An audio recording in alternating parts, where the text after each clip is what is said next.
अस्सलाम वालेकुम dear friends. तो अब हम जो अपना नेक्स्ट टॉपिक स्टार्ट करने जा रहे हैं वो है जी treatment of seizures. Treatment of seizures इसमें क्या आता है, सबसे पहले इसके गोल्स हैं, मतलब ट्रीटमेंट करने के लिए कौन कौन से गोल्स हमें हमारे पास होने चाहिए कि हमने ये काम करने हैं, इसकी वजह से हमारे सीजर्स जो हम कंट्रोल हो जाएंगे। सबसे पहले है कि जो न्यूरोनल फायरिंग हो रही है आपके आपके ब्रेन के अंदर, उसको सबसे पहले ब्लॉक करने के लिए कोई ना कोई एक्टिविटी परफॉर्म करनी चाहिए, कोई ना कोई मेडिकेशन वगैरह लेनी चाहिए। फिर उसके बाद क्या है जी, न्यूरोनल डिस्चार्ज जब हो रहा है, मतलब कि एक उनकी जब न्यूरोनल डिस्चार्ज हो रहा है, फिर उनकी एक सिंक्रोनाइजेशन बन गई है। मतलब एक न्यूरोनल डिस्चार्ज होता है और उसका अभी एपिलेप्टिक शॉक आया होता है, और जल्दी थोड़ी देर के बाद ही दोबारा से आप शॉक आ जाता है, तो इसको कहते हैं सिंक्रोनाइजेशन। तो इसको कंट्रोल करना चाहिए। उसके बाद क्या है,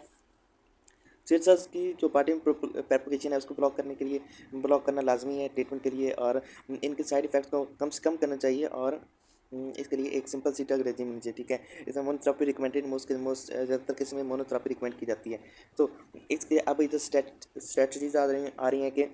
कौन कौन सी स्ट्रेटजीज अडॉप्ट करनी चाहिए। सो ट्रीटमेंट ऑफ सीजर्स के लिए मॉडिफिकेशन ऑफ आइन कंडक्टेंस, मतलब आइन कंडक्टेंस जो है हमारी बॉडी की, उसको चेंज करना चाहिए, कोई मेडिकेशन वगैरह लेनी चाहिए, इलेक्ट्रोलाइट्स को कम करना चाहिए अपनी बॉडी में, इसको कहते हैं अनकंडक्टेंस। इसके बाद है कि इंक्रीज इनिबिटरी ट्रांसमिशन, हमारी बॉडी में गाबा की गाबा की ट्रांसमिशन को बढ़ाना चाहिए। उसके बाद क्या करना चाहिए, हमारी बॉडी को जो ग्लूटामर्जिक एक्टिविटी है, जो एक्सक्रीटरी या एक्साइटेटरी एक्टिविटी है, उसको कम करना चाहिए। फिर उसके बाद यहाँ पर हमारे पास एक डायग्राम है। इसमें क्या है, एक सोडियम दाखिल हो रहा है और पोटेशियम एक खारिज हो रहा है, और इसमें क्या है, लिविट्राइस्टैम, ये इधर मतलब आप कह सकते हैं कि, तो डियर फ्रेंड, इस डायग्राम में हमें बताया गया है कि हम कौन कौन सी मेडिसिन को जब यूज़ करते हैं तो वो किस किस स्टेज के ऊपर अपना असर दिखाती हैं। अच्छा, जो फेनिटोइन, कार्बामेज़ेपिन, लिमोट्राइजिन, इसका ग्लूकोजामाइड और जेनिसमाइड एक्सीकार्बामेज़ेपिन है, ये क्या करती हैं, वोल्टेज गेटेड जो सोडियम चैनल है उसके पर एक्ट करती हैं और सोडियम को इनपुट नहीं होने देती हैं। उसके बाद क्या है जी, जो रगीबाबीन है, जो रगी सॉरी जो इस हमारे पास है जी, रेटिका बीन है, वो किस पर एक्ट करती हैं, वो पोटाशियम चैनल पर एक्ट करती हैं, ठीक है। जो पोटाशियम चैनल पर एक्ट करते हैं, पोटाशियम की एक्सक्रीशन को ब्लॉक कर देते हैं, ठीक है। और इसको कहते हैं जी KCNQ के पॉजिटिव चैनल। सो कार्बापेंटिन और प्रीगैबलिन जो हैं वो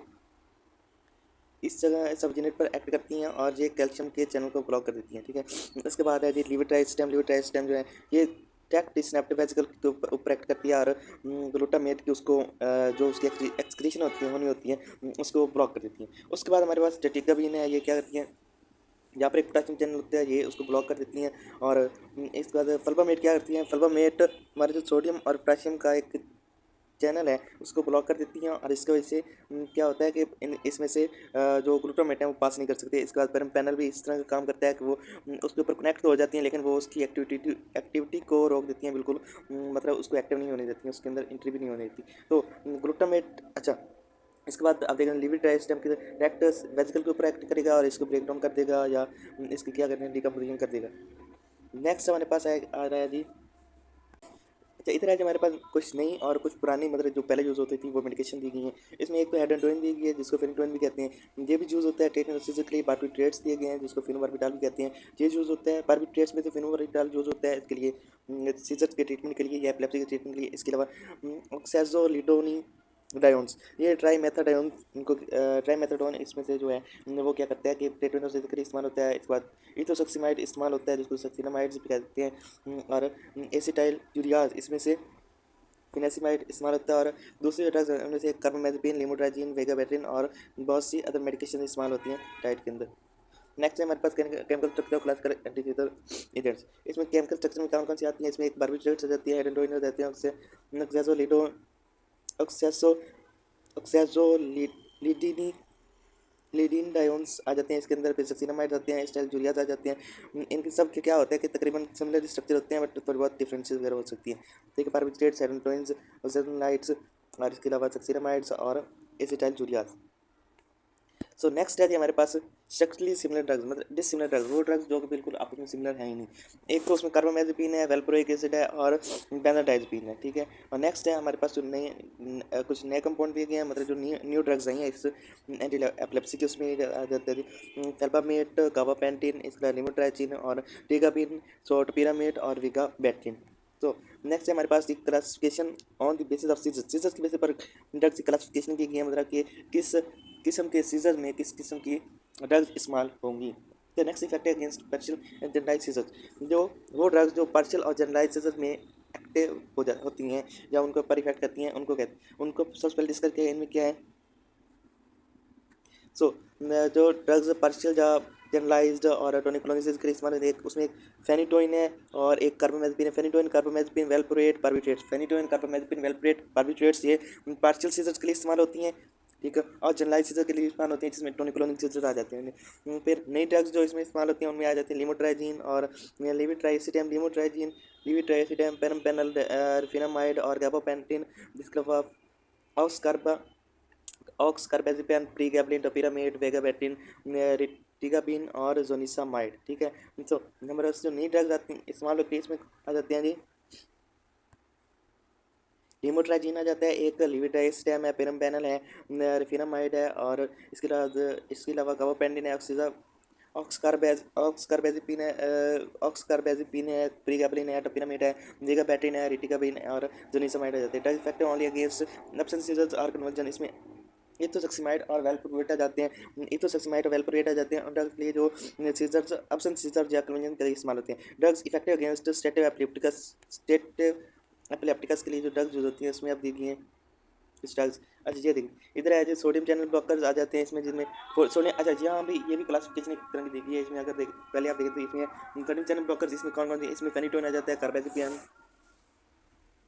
सोडियम चैनल ब्लॉकर्स में कौन कौन से, फेनिटोइन है, कार्बापेजिपिन है, ऑक्सकार्बेज़ेपिन है और पिरिमिन है, वेलप्रोइक एसिड है, लिमोट्राइजीन है, टोपिरामेट है, जोनिसामाइड है और बारबिटाल है, गाबापेंटिन है और फैल्बामेट है। इसके अलावा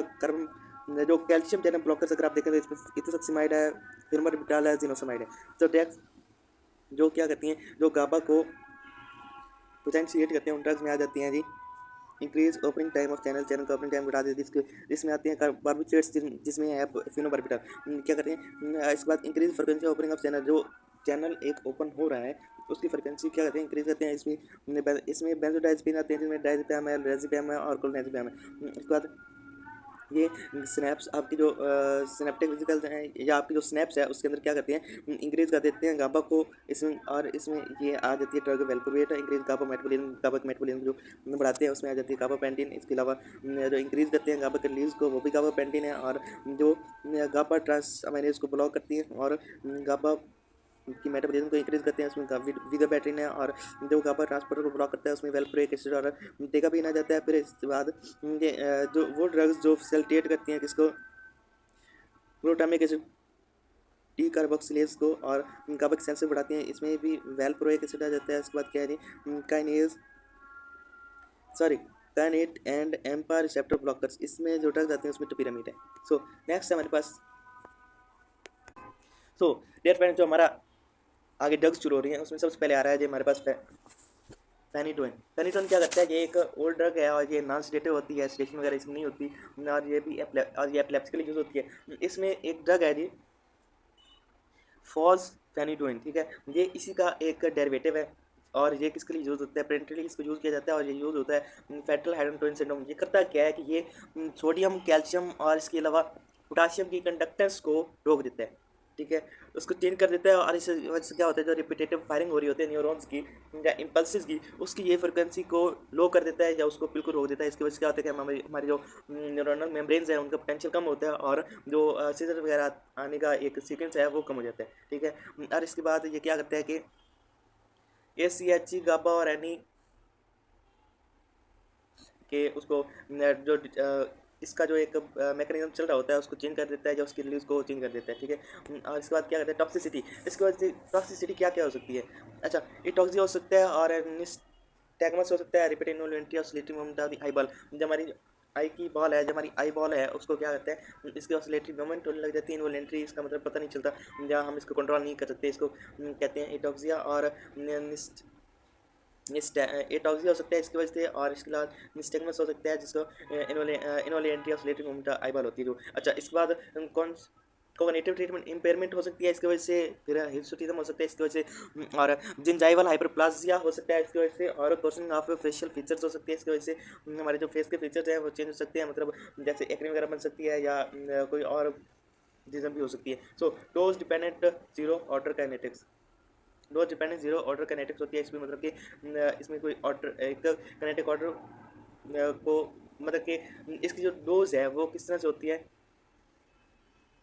जीरो ऑर्डर काइनेटिक्स के ऊपर डिपेंडेंट होती है। सो नेक्स्ट है जी हमारे पास विद द इंटरवेनस एडमिनिस्ट्रेशन, जब इसको इंटरवेनसली एडमिनिस्टर किया जाता है तो there is risk of potentially serious purple glove syndrome. Purple glove एक सिंड्रोम होता है, उसकी होने का बहुत ज़्यादा चांस होता है इनमें। और इसमें क्या होता है, इनमें purple black discolorization compared by oedema और pain occurs distal to the site of injection. ठीक है, जो जब इसको एडमिनिस्टर किया जाता है तो इसमें एक सिंड्रोम होता है जिसको पर्पल ग्लोव सिंड्रोम कहते हैं। इसमें क्या होता है कि हाँ, जिस बॉडी के जिस पार्ट पर ये इंजेक्शन लगाया जाता है तो उसका रिमूव हो जाता है और पेन होता है। इसके बाद वहाँ पर पर्पल ब्लैक कलर की कलरेशन हो जाती है उस बॉडी के पार्ट के ऊपर। ठीक है, तो ये एक आप कह लें कि नोटेबल थिंग है या इसको एक वार्निंग तौर पर यूज़ किया सकते हैं। अच्छा,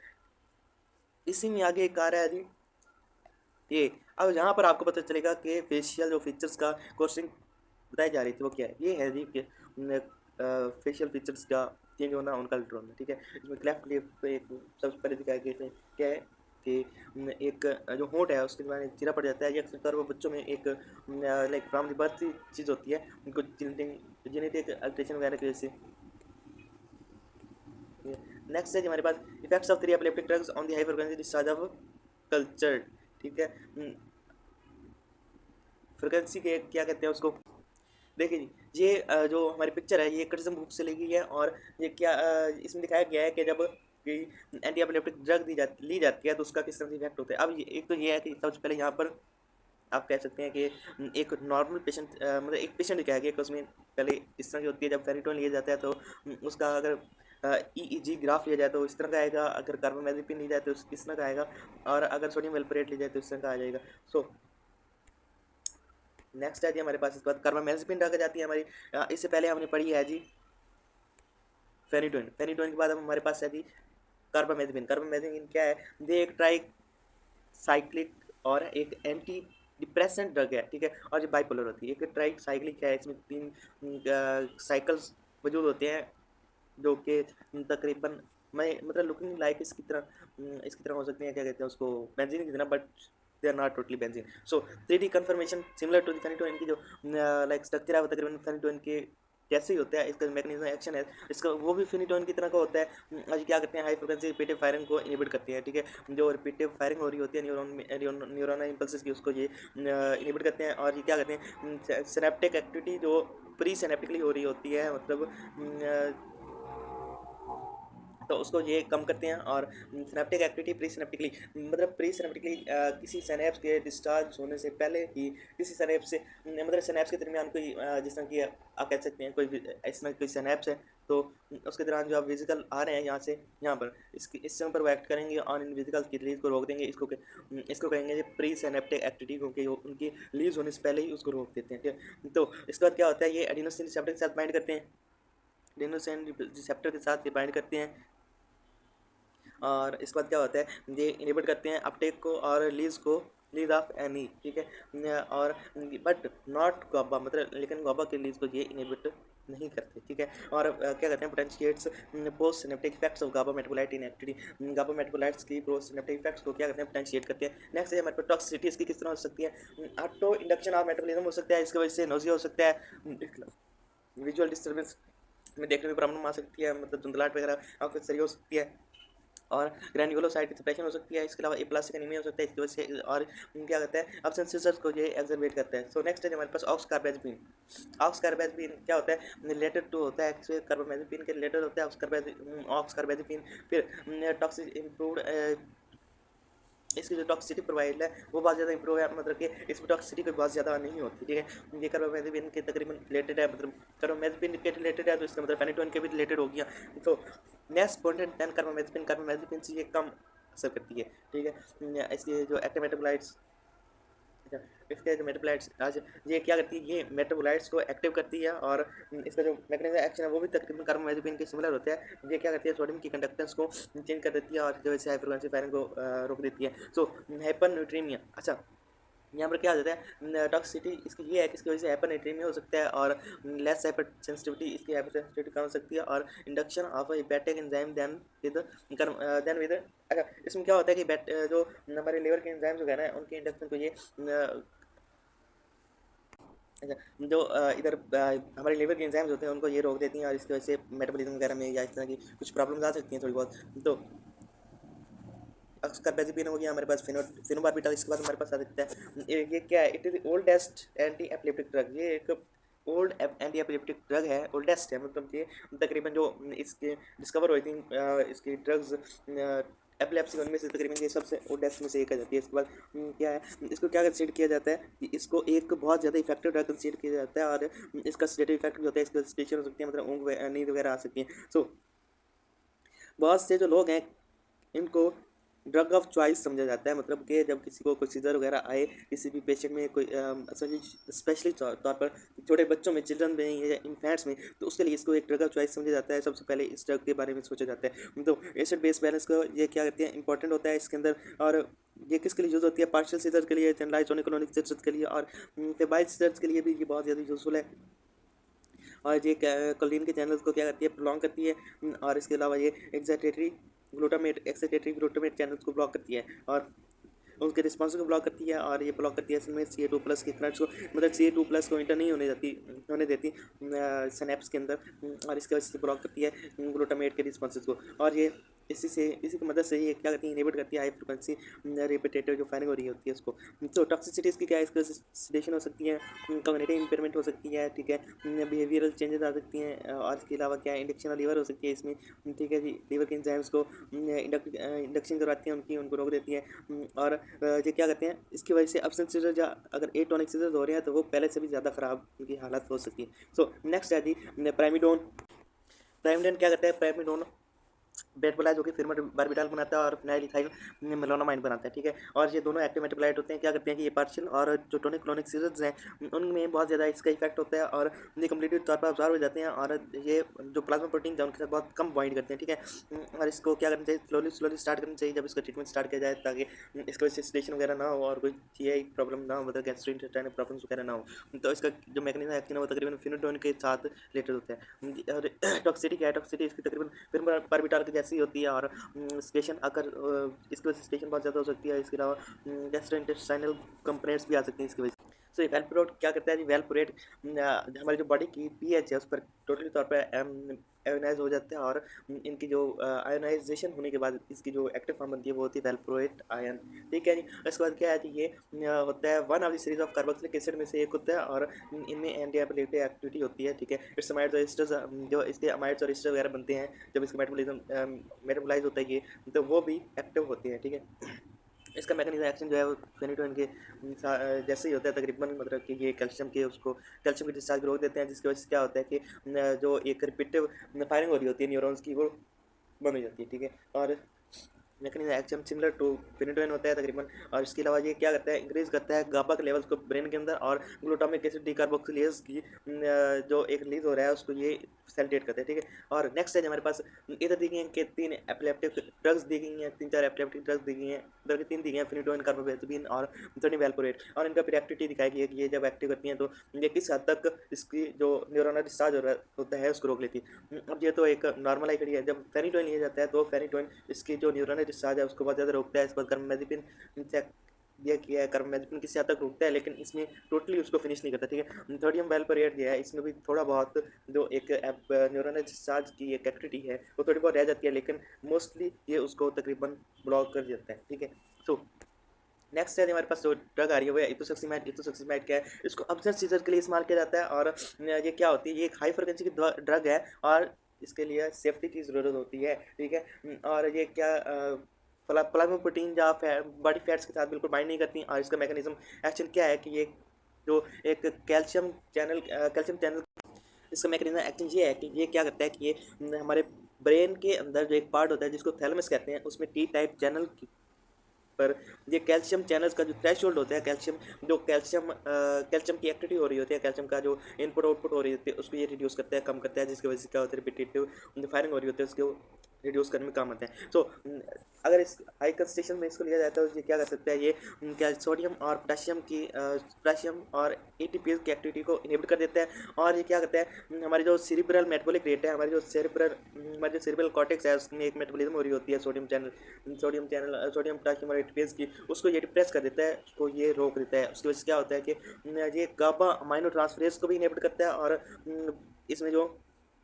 फिनोसक्सीमाइड है वो क्या करता है, कम इफेक्टिव होता है, लेकिन जो मेथसक्सीमाइड है वो बहुत ज़्यादा इफेक्टिव होता है इसके ट्रीटमेंट के लिए। सो नेक्स्ट है हमारे पास इसकी टॉक्सिसिटी अगर हो जाए तो इसकी वजह से क्या हो सकता है, इसकी वजह से एक तो है कि गैस्ट्रिक डिस्ट्रेस हो सकती है, हमारा गैस्ट्रोइंटेस्टाइनल सिस्टम जो है, हमारा जो एक डाइजेस्टिव सिस्टम है उसमें बड़ी डिस्ट्रेस पैदा हो सकती है, जिसकी वजह से अब्डोमिनल पेन वगैरह हो सकता है और इसके में पेन हो सकता है, नोजिया हो सकता है, इसके बाद वोमिटिंग भी हो सकती है, इसकी वजह से लेथर्जी और फैटीग हो सकती है, थकावट वगैरह फील होना और एक सुस्ती फील होना ये हो सकता है, इसमें हेडेक हो सकता है, इसकी वजह से हुक्कअप हो सकती हैं और यूफोरिया हो सकता है, इसके अलावा स्किन पर रैशेस वगैरह बन सकते हैं और लिपस इरिथमेटस हो सकता है इसकी वजह से। नेक्स्ट है क्लोनाजिपैम कैसे एक्ट करता है। सो डियर फ्रेंड, जो क्लोनाजिपैम है ये क्या करता है, ये एक बेंजोडाइज़ेपिन्स की क्लास में से एक ड्रग है, बेंजोडाइज़ेपिन्स की क्लास में से ये एक ड्रग है बेंजोडाइज़ेपिन। अच्छा, उसके बाद क्या है कि इसका जो असर है वो एक लॉन्ग एक्टिंग होती है, मतलब ज़्यादा देर तक इसका असर रहता है और इसके अलावा ये अपने सीजर्स की को ट्रीट करने के लिए इस्तेमाल होती है। सो इसकी जो मोस्ट एंटी एपिलेप्टिक एजेंट्स हैं उनमें से इसको एक जाना जाता है, ठीक है। और ये क्या कहते हैं, कुछ दूसरे केसेस के अंदर भी इफेक्टिव होते हैं, जैसे मायोक्लोनिक सीजर्स वगैरह हो गए तो उसके अंदर, और इन्फेंटाइल स्पाज्म में भी इसका असर होता है, मतलब जो बच्चों के अंदर अगर हो रहा है तो उसमें भी इसको यूज़ किया जा सकता है। और इसको जब इस्तेमाल किया जाए तो थोड़ी थोड़ी ड्रग्स मतलब थोड़ी थोड़ी एप्लीकेशन में इसको स्टार्ट किया जाए, और अगर इसको ज़्यादा स्टार्ट किया जाए तो उसकी वजह से बहुत सारी टॉक्सिसिटी हो सकती है, जैसे कि सेडेशन हो सकती है और सेडेशन लॉन्ग टाइम तक रह सकती है और टॉक्सिक हो सकता है, इसके अलावा बिहेवियर डिस्ट्रेस वगैरह हो सकती हैं। और अगर इसकी फ्रिक्वेंसी को इंक्रीज़ किया जाए और ये क्या करती है कि ये इंक्रीज़ करता है किसको, फ्रिक्वेंसी ऑफ कोलिन चैनल की ओपनिंग को ये इंक्रीज़ कर सकता है। और इसके बाद विगा पैटर्न है हमारे पास। नेक्स्ट विगा पैटर्न क्या है, इसकी जो ऑब्जर्वेशन है वो रिपीट होती है, मतलब जल्दी जल्दी अब्जॉर्व हो जाता है और ये तकरीबन 60% तक बायो अवेलेबिलिटी होती है, जितना बॉडी में ऑब्जर्व हुआ है उसमें 60% इसका यूज़ होता है। और इसका जो एक कह लेंगे आप हाफ लाइफ है इसकी, वो 6 से 8 घंटे होती है और जिसको किडनीज के जरिए यूरिनेशन के जरिए एक्सक्रीट होता है, ठीक है। और ये अक्सर तौर पर पार्चियल के लिए और वेस्ट सिंड्रोम के लिए इस्तेमाल होता है, ठीक है। कॉन्ट्रा इंडिकेटर किया जाता है अगर क्या कहते हैं, अगर कोई पहले से कोई मेंटल इलनेस है, कोई ब्रेन की आपको बीमारी वगैरह है, डिसीज वगैरह है, तो उसमें इसको कॉन्ट्रा इंडिकेटेड किया जाता है, उसमें इस्तेमाल से रोका जाता है। सो ये किस बात क्या करता है जी, ये जो गाबा अमाइनो ट्रांसफरेज एक एंजाइम होती है जो किसके लिए यूज होती है, गाबा के मेटाबॉलिज्म के लिए यूज होती है, उसको ये इनहिबिट कर देता है, जिसकी वजह से गाबा की मेटाबॉलिज्म नहीं हो सकती और इसकी वजह से गाबा का जो इफेक्ट है वो इनहिबिट हो जाता है, ठीक है। तो नेक्स्ट इसकी अगर टॉक्सिसिटी इसकी वजह से जो हो सकती है वो हम देखें तो इसमें है जी ड्रोजनेस हो सकती है, इसकी वजह से डिजीनेस हो सकती है, हाई गेन वेट गेन हो सकता है इसकी वजह से, अगर लॉन्ग टर्म यूज़ किया जा रहा है तो एजिटेशन हो सकती है, इसकी वजह से कन्फ्यूजन हो सकती है और साइकोसिस भी हो सकता है, मतलब एक तरह की एक आप कहने के साइकोसिस ऐसा हो सकता है, आपको वहम होता रहता है कि आपके डिफरेंट चीज़ों के बारे में कुछ हो जाएगा, ये होगा वो होगा, तो इसको कहते हैं साइकोसिस। लिमोट्राइजिन क्या करती है, लिमोट्राइजिन जो है ये कम्प्लीटली अब्जॉर्ब होती है बॉडी के अंदर और इसका हाफ लाइफ होता है तकरीबन 24 आवर्स का। और ये क्या करती है, इसके लो प्लाज्मा प्रोटीन बाइंडिंग होती है, मतलब ये प्रोटीन प्लाज्मा प्रोटीन के साथ बहुत कम बाइंड करती है और ये माइंड कोलोनिक सीजर और जनलाइक सीजर्स के अंदर खास तौर पर इफेक्टिव होती है। और इसके अलावा अगर वो चाइल्डहुड में बचपन में किसी सीजर आ रहे हैं तो उनमें बहुत ज़्यादा इफेक्टिव होती है और अब्सेंस टैग को ये रोकती है। उसके बाद ये क्या करती है, सप्रेस करती है किसको, रिपीट फायरिंग ऑफ न्यूरॉन्स को, जो रिपीट फायरिंग ऑफ न्यूरॉन हो रही होती है आपके ब्रेन के अंदर, उसको ये सप्रेस कर देती है और इसकी वजह से क्या होता है, वोल्टेज और यूज डिपेंडेंट क्या कहते हैं उसको, इनएक्टिवेशन करा देती है सोडियम चैनल्स की, ठीक है। और इसके क्या होता है, सो ये क्या करते हैं कि एक किस्म की वोल्टेज पैदा करते हैं, जिसकी वजह से क्या होता है कि सोडियम चैनल्स की इनएक्टिवेशन हो जाती है और इसकी वजह से जो पार्शियल सीजर्स वगैरह आ रहे हैं आपको उसको कंट्रोल करने में मदद मिलती है। इसकी टॉक्सिसिटी क्या है, इसकी वजह से डिजीनेस हो सकती है, हेडेक हो सकता है, डिप्लोपिया हो सकता है, नोजिया हो सकता है और समनोलेसी हो सकती है, इसकी वजह से और रेसिव वगैरह बन सकते हैं आपकी स्किन के ऊपर। नेक्स्ट क्या है कि हमारे पास फेल्पोमेट क्या करती है, इफेक्टिव होती है पार्शियल सीजर्स के लिए, लेकिन इसके बहुत सारे साइड इफेक्ट्स होते हैं। टॉक्सिसिटी इसकी क्या है, एप्लास्टिक एनीमिया हो सकता है इसकी वजह से और सीवियर हेपेटाइटिस आपको हो सकता है, ठीक है। Because of the severe side effects it has been relegated to third line drug use for refractory cases, मतलब ऐसे केसेस के इस्तेमाल होता है बहुत ज़्यादा रेयर हो और या जो कभी कभार आते हो जिसके लिए कोई मखसूस दवाई इस तरह की ना आ रही, मतलब फर्स्ट लाइन ड्रग्स में इसको इस्तेमाल नहीं किया जाता, बल्कि इसके बारे में तीसरे दर्जे पर सोचा जाता है कि इसको इस्तेमाल किया जाए या ना किया जाए। तो नेक्स्ट हमारे पास ड्रग है वो है तो पिरामिड। पिरामिड क्या करती है, रेपिडली अब्जॉर्ब हो जाती है बॉडी के अंदर और इसकी बायोबिलिटी है वो बॉडी को तकरीबन 80% तक होती है और इसके कोई एक्टिव मेटाबोलाइट्स नहीं हो सकते और ये यूरिन के जरिए एक्सक्रीट होती है। हाफ लाइफ इसकी 20 से 30 आवर्स होती है और ये क्या करती है, जो रिपीटेड फायरिंग हो रही है ब्रेन के अंदर न्यूरॉन्स की उसको ये ब्लॉक कर देती है और इसमें क्या होता है, ये वोल्टेज डिपेंडेंट सोडियम चैनल्स जो होते हैं, ऐसे सोडियम चैनल्स जिनको एक वोल्टेज मिलती है और उसकी वजह से एक्टिव होती हैं, उसको भी ये ब्लॉक कर देती हैं। ठीक है, और इसके बाद क्या है, ये क्या करते हैं, पोटेंशिएट कर देती हैं इनहिबिटरी इफेक्ट, गाबा के इनहिबिटरी इफेक्ट को ये क्या करती है कि गाबा का जो इनहिबिटरी इफेक्ट है उसको ये पोटेंशिएट करती है, इसकी वजह से गाबा इनहिबिट हो जाता है और इसकी वजह से क्या होता है, एट ए साइड डिफरेंट फ्रंट बेंजीडाइजीन बारबिट्रेट्स, मतलब ऐसी जगह पर गाबा की उसको इनहिबिट करता है इसके इफेक्ट को कि क्या करता है वो जो जिस जगह पर इसको ब्लॉक करता है या जिस जगह पर इसको इनहिबिट करता है गाबा की एक्टिविटी, वो बेंजोडाइज़ेपिन और बारबिट्रेट से डिफरेंट साइड पर होती है। ठीक है, क्या करता है, रिप्रेस करता है किसको, एक्सीटेटरी एक्शन को काइनेट ऑन एम्पा। ठीक है, एम्पा के रिसेप्टर के ऊपर इसको कनेट के एक्शन को वो डिप्रेस कर देता है और टेट्रोजेनिक एनिमल मर्डर के अंदर टेट्रोजेनिक के तौर पे यूज़ किया जाता है। इसकी टॉक्सिसिटी से समनोलेसिस हो सकती है, फटीग हो सकती है, डिजनेस वगैरह फील हो सकती है और कॉग्निटिव स्लोइंग हो सकती है, हमारे मतलब कि जो सोचने की सलाहियत है वो थोड़ी स्लो हो सकती है और इसकी वजह से प्रेस्थेसिया हो सकता है और नर्वसनेस हो सकती है, कन्फ्यूजन हो सकती है और यूरोलिथेसिस हो सकती है इसकी वजह से। तो टायागाबिन क्या करती है, डेरिवेटिव है जी निपिक्वाटिक एसिड का, टायागाबिन निपिक्वाटिक एसिड का एक डेरिवेटिव है और ये तकरीबन 100% अवेलेबल होती है हमारी बॉडी को और ये प्रोटीन के साथ बहुत ज़्यादा बाइंड करती है। ठीक है, ये किस चीज़ का डेरिवेटिव है निपिक्वाटिक एसिड का। तो इसका हाफ लाइफ होती है तकरीबन 5-8 घंटे तक और ये पार्शियल सीजर जनरलाइज टोनिकोलोजिस के अगेंस्ट बहुत ज़्यादा इफेक्टिव होता है और ये क्या करता है, गाबा की अपटेक को इनहिबिट कर देता है। ठीक है, और इसके अलावा इसकी टॉक्सिसिटी रेडिनेस हो सकती है, नर्वसनेस हो सकती है, ट्रेमर आ सकते हैं, इफेक्टिव डिफिकल्टी हो सकती है किसमें, कंसंट्रेशन में तवज्जो देने में किसी भी चीज़ के लिए और ये क्या करते हैं, डिप्रेशन हो सकता है, इसकी वजह से एस्थीनिया हो सकता है और इसके अलावा इमोशनल लेबिलिटी हो सकती है और साइकोसिस होता है, वैम वगैरह हो सकता है और स्किन पर रैशेस वगैरह बन सकते हैं। तो ये है जी पैरम पैनल क्या है जी, it is a potent uncompetitive antagonist of AMPA receptor. AMPA receptor ये एक ऐसा एंटागोनिस्ट है कि क्या कहते हैं, इसका कोई कम्पीट करने वाला नहीं है, मतलब ये सब ड्रग से ज़्यादा ही तकरीबन इफेक्ट होते हैं। तो ये क्या है, सब type of inotropic glutamate receptor की ये एक सब टाइप है। पैरम पैनल इसकी जो हाफ लाइफ है वो तकरीबन 70 से 110 घंटे तक हो सकती है और ये 95% बाइंड करता है प्लाज्मा प्रोटीन के साथ। सो इसकी टॉक्सिसिटी में क्या है, इसकी वजह से एग्रेशन हो सकता है और लर्निंग डिसेबिलिटी हो सकती है, इसकी वजह से इरिटेबिलिटी हो सकती है, डिजनेस हो सकती है, समनलेसी हो सकती है, डिमेंशिया हो सकता है, भूलने की बीमारी को लग सकती है, एंगर मतलब वो एग्रेशन और एंगर एक ही चीज़ आ गई तकरीबन, और इसके बाद हेड हो सकता है इसकी वजह से। क्या कहते हैं, ये कम्पिटिटिव एंटागोनिस्ट है एम्पर रिसेप्टर का और ये आइनोट्रॉपिक ग्लूटामेट रिसेप्टर की एक सब टाइप है। ठीक है, उसका 70 से 110 घंटे तक हाफ लाइफ हो सकती है, आप 95% बाइंड करते हैं प्लाज्मा प्रोटीन के साथ। तो नेक्स्ट है गाबापेंटिन और प्रीगैबलिन ये तकरीबन इनका सेम ही होता है सिस्टम। तो इसको एक एजेंट के तौर पर यूज़ किया जा सकता है दूसरी ड्रग्स के साथ मिलाकर पार्शियल सीजर और जनरलाइज टोनिकोलोजिस के लिए। ये क्या करते हैं, लीवर की एंजाइम्स को यूज़ नहीं करते और ये प्लाज्मा प्रोटीन के साथ भी बाइंड नहीं करते। ठीक है, और क्या करते हैं, ड्रग इंटरेक्शन तकरीबन नेग्लिजिबल होते हैं, मतलब इसको इसलिए एजेंट के तौर पर यूज़ किया जा सकता है क्योंकि इसकी वजह से किसी और दूसरी ड्रग की एक्टिविटी में इफेक्ट नहीं पड़ता। तो ये एक लो पोटेंसी की ड्रग है और क्या है, इसके analogue of GABA that does not act on GABA receptor. It may however alter its metabolism, ये अपने मेटाबॉलिज्म को अल्टर कर सकता है और नॉन स्टेप्टिक रिलीज को अल्टर कर सकता है और ट्रांसपोर्ट को भी ये अल्टर कर देता है। ठीक है, नॉन स्टेप्टिक रिलीज, अब अच्छा ऐसा रिलीज न्यूरॉनल डिस्चार्ज जो कि डायरेक्ट साइनेप्स से ना हो बल्कि डेंड्राइट्स वगैरह के हिस्से में हो तो उसको ये क्या करते हैं, कंट्रोल करते हैं। ठीक है, अच्छा इसकी टॉक्सिसिटी में देखें तो इट कैन काज समनलेसी हो सकती है, इसकी टॉक्सिसिटी से डिजनेस हो सकती है, टॉक्सिसिटी हो सकती है, हेडेक हो सकता है और ट्रीटमेंट्स वगैरह आ सकती है। नेक्स्ट है जी हमारे पास ग्लूकोजामाइड। ग्लूकोजामाइड क्या करता है, ग्लूकोजामाइड एक सोडियम चैनल की ब्लॉकिंग एंटीस्टेटिक ड्रग है, मतलब ऐसी ड्रग है जो कि सोडियम चैनल को ब्लॉक करती है। हमारे जो आप कह लें कि एक साइनेप्स है इसके ऊपर यहाँ पर होते हैं सोडियम चैनल्स जो कि सोडियम को इनपुट करवाते हैं सिनेप्स के अंदर, इसको क्या करती हैं, इसको ये ब्लॉक कर देती हैं, ठीक है। तो और ये फोकल सीजर्स के ट्रीटमेंट के लिए अक्सर तौर पर यूज़ होती हैं। फोकल सीजर के ट्रीटमेंट के लिए इसको यूज़ किया जाता है अक्सर। टॉक्सिसिटी क्या है, इसकी वजह से डिजीज हो सकती है, हेडेक हो सकता है, डिप्लोपिया हो सकता है, रैशेस हो सकती है स्किन के ऊपर। इंटरेक्शन क्या है, इसके इंटरेक्ट करती है किस मेडिकेशन के साथ, वेल्प्रेट के साथ एक्ट करती हैं, कार्बामेज़ेपिन के साथ, इसके अलावा ऑक्स कार्बामेज़ेपिन के साथ, फेनिटोइन के साथ, फेनोबारबिटॉल के साथ, पैरिमिडोन के साथ और सक्सिनामाइड्स, इसके अलावा सेटलिनॉट पिरामिड के साथ एक्ट करती हैं। So next drug effective for ड्रेविड syndrome. ऐसी ड्रग्स जो ड्रेविड सिंड्रोम के लिए इफेक्टिव होती है उसमें आ जाती हैं सीवियर माइक्रोनिक। अच्छा, वो ड्रग्स इसमें सो ये क्या करती हैं, ये जो ड्रग्स हैं जो कि डाइवर्ट सिंड्रोम के लिए अच्छा असल में ये एक सिंड्रोम है तो इसके लिए जो यूज़ होती हैं ड्रग्स, इसी सिंड्रोम की वजह से क्या होता है, माइक्रोनिक एपिलेप्सी होती है इन्फेंट्स के अंदर, छोटे बच्चों के अंदर, उसमें को ट्रीट करने के लिए इस्तेमाल होती हैं। और जिनके एपिलेप्टिक अगर इंसेफेलोपैथी हो रही है किसी इंसान के अंदर, जिसको अगर करेक्टराइज किस तरह की मतलब इसका किस तरह पता चलता है कि आपको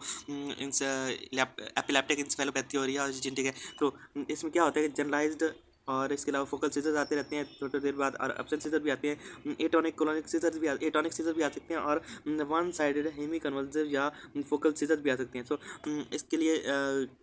जो मेडिकेशन अक्सर तौर पर इस्तेमाल होती हैं वो हैं जी स्टीरीपेंटोल और मेडिकेशन स्टीरीपेंटोल और कैनाबिडियोल स्टीरीपेंटोल, इसके लिए मेडिकेशन अक्सर तौर पर यूज होती है। नेक्स्ट है हमारे पास कैनाबाइडोल। कैनाबाइडोल क्या करती है, ये एक नॉन साइकोटिव ड्रग है और एक नॉन साइकोटिक ड्रग है। इसका जो पूरा नाम है वो है जी फाइटोकैनाबिनोइड इसका पूरा नाम है। और ये उसमें से ये होता है, इसको फाउंड किया जाता है जी ये एक प्लांट के अंदर से, जिसको कैनाबिस सैटिवा कहते हैं, ठीक है। इसको ड्राविड सिंड्रोम के लिए यूज़ किया जा सकता है, और इसके अलावा लिनॉक्स गैस्ट्रोड सिंड्रोम के लिए इसको यूज़ किया जाता है। और ये यूजफुल होता है सीजर्स के अंदर, जो कि किसकी वजह से होते हैं, ट्यूबरस सिक्लोसिस कम्प्लेक्स की वजह से जो सीजर वगैरह हो रहे होते हैं उसमें ये बहुत ज़्यादा इफेक्टिव होता है। और इनका जो मैकेनिज्म एक्शन है वो आज तक अननोन है, मतलब पता नहीं चल सकता ये किस तरह से एक्ट करती हैं। इनकी ओरल बायोबिलिटी तकरीबन 13 से 19% तक होती है, और ये लोअर में मेटाबोलाइज होते हैं भाई इसके जरिए, लीवर में मेटाबोलाइज होता है CYP2C19 के जरिए, CYP2C19 के जरिए ये मेटाबोलाइज होते हैं लीवर के अंदर। और इसके अंदर इसको अगर क्लोबाजैम के साथ इस्तेमाल किया जाए तो इसकी वजह से क्या हो सकता है कि सीजर्स को कंट्रोल होते हैं, और इसकी वजह से सिचुएशन भी हो सकती है। इसकी जो टॉक्सिसिटी है उसमें सिमलेसिया हो सकता है इसकी वजह से, एपिटाइट इसकी वजह से कम हो सकती है, ठीक है, डायरिया हो सकता है इसकी वजह से, फटीग हो सकती है, लीवर फंक्शनिंग इफेक्ट हो सकती है इसकी वजह से, मतलब हेपेटाइटिस वगैरह की तरफ लेके जा सकता है ये। तो नेक्स्ट हमारे पास जो ड्रग है वो है जी स्टीरीपेंटोल क्या कहते हैं, ये एक ऑटोमेटिक इलाइलिक अल्कोहल ड्रग है, ठीक है। ये एक अल्कोहल ड्रग है और इसका नाम एरोमेटिक अलाइलिक अल्कोहल है, मतलब इसकी खुशबू भी होती है। और ये अलाइलिक अल्कोहल मतलब ये एक एसिडिक अल्कोहल होते हैं, एक अलाइलिक अल्कोहल, तो ये अलाइलिक अल्कोहल में थे, ठीक है। इसका जो positive एलोस्टैटिक modulator of Gauba receptor है, ये क्या करते हैं, ये गाबा रिसेप्टर की पॉजिटिव एलोस्टैटिक मोडुलेटर्स हैं, ठीक है। इसका क्या कहते हैं, रिड्यूस करते हैं किसको,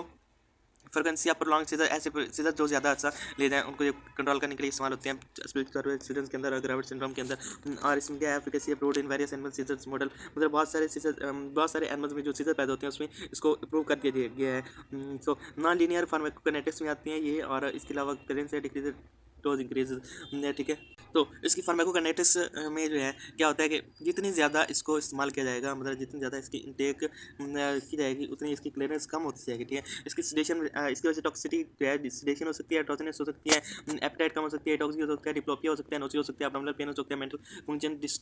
डिक्रीज हो सकती है हमारे। तो नेक्स्ट हमारे पास जो है वो है फेनफ्लोरिमाइड क्या है जी, एम्फेटामिन का एक डेरिवेटिव है, एम्फेटामिन ड्रग का एक डेरिवेटिव है। एम्फेटामिन हमने शायद पहले पढ़ रखी है, उसका एक डेरिवेटिव है, और ये कन्वर्जेंट सीजर के अंदर बहुत ज़्यादा काम आता है, किसमें, ड्राविड सिंड्रोम में, और एटोनिक सीजर में काम आता है इन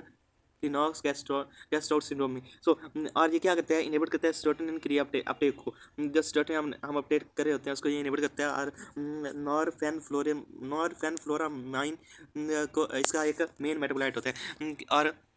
इसकी वजह से एपेटाइट इंक्रीज हो सकती है, मतलब नींद आना कम हो सकता है, डायरिया हो सकता है, और फटीग भी हो सकती है इसकी वजह से। नेक्स्ट अदर जो हमारी एसोसिएटेड इसके साथ ड्रग्स हैं,